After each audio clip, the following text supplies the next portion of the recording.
All right, here we go. Lord Rings, The Rings of Power.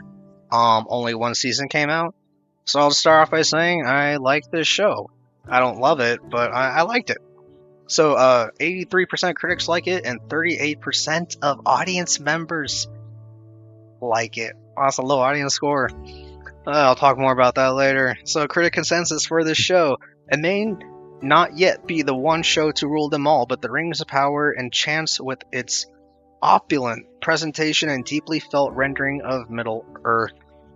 Um, this film stars Morfydd Lart, Robert Aramayo, Cynthia Addai Robinson, Owain Arthur, Maxim Baldry, Nazanin Boniadi, uh, Ismael Cruz Cordova, Charles Edwards, Tristan Gravel, Lenny Henry. Yeah, this show has a lot of characters, so I don't want to go through all of them.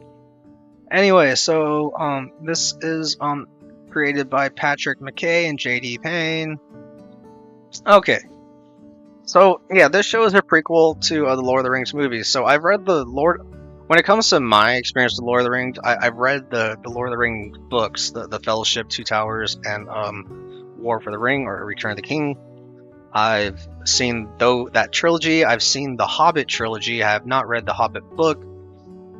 So besides, yeah, I don't know much about the history of this fictional universe. So just going, like, for me, going into this show, like, just sort of like wanting to learn about, yeah, like the history of this universe. I thought I did a really good job because there a lot of aspects of yeah, like Middle Earth are explored, different places, following different groups of, I guess species, or I don't know how you would call them, elves, humans, dwarves, hobbits. And there are really cool visuals in this show. The drama is fine. The acting is good. The plot is fine because this show is trying to me, like balance a lot of like storylines because of how vast in scope the story of this show is, and it's ambitious, and for me the most part it worked. Like, it was, for me, it was easy to follow, and I didn't really know where it was headed because, again, I don't know like the story, and there will be a season 2, I'm sure, coming out. And again, yeah, really cool, memorable action sequences, and like, yeah, like visual scenery for me with this show. So yeah, the Rings of Power. Here from Wikipedia. The Rings of Power are magical artifacts in J.R. Tolkien's Legendarium, mostly prominently in his high fantasy novel, The Lord of the Rings. Yeah, so the One Ring appeared as a plot device, a magical ring in Tolkien's children's fantasy novel, The Hobbit. Tolkien later gave it a backstory and much greater power. He added 19 other great rings, also conferring invisibility that it could, including that it could control, including the 3 rings of the elves, 7 for the dwarves, and 9 for men.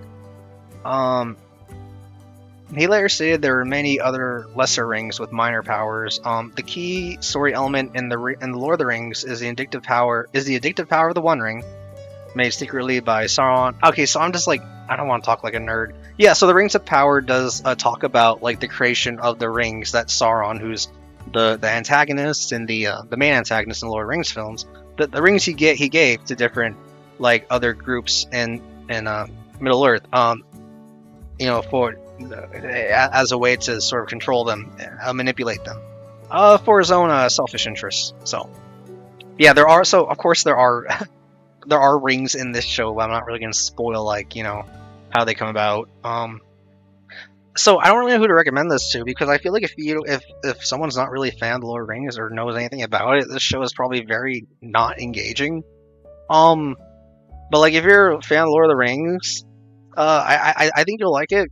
But I mean that's definitely not the case with these 38%. I mean, like, with the vast majority of audience scores on Rotten Tomatoes who do not like it. I've read a lot of the critics or a lot of audience member critics online.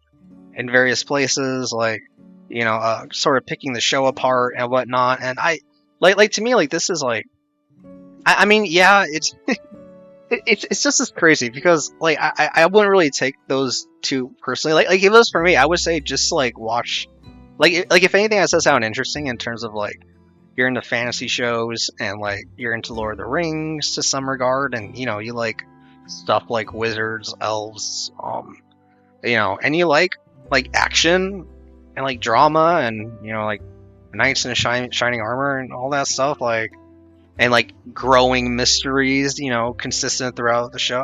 This is good. Like I wouldn't call it like the best show ever, but I mean, I liked it. I didn't mind it. I don't know if I'd rewatch it again, but it's all right.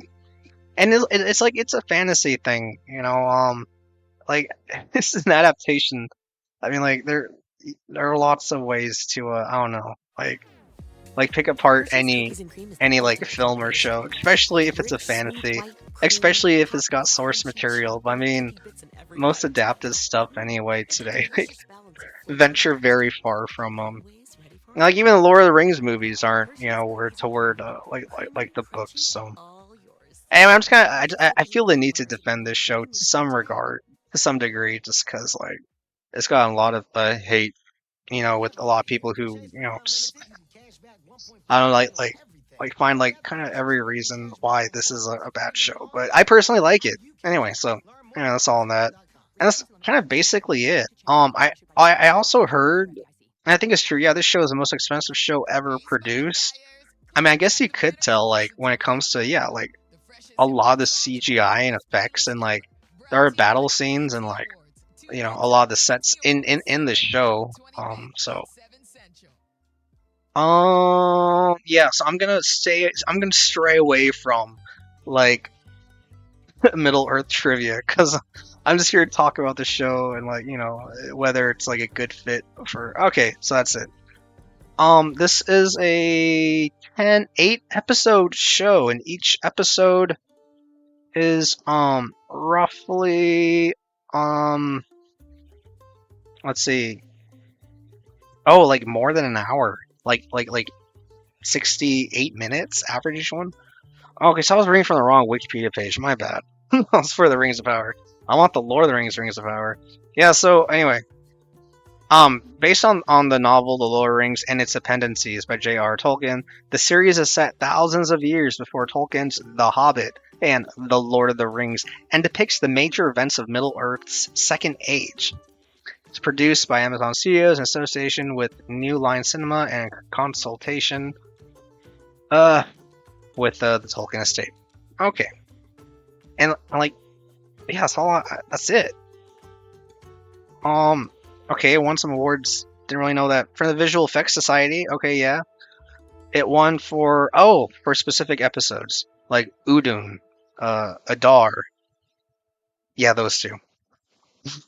Yeah. What else did it win?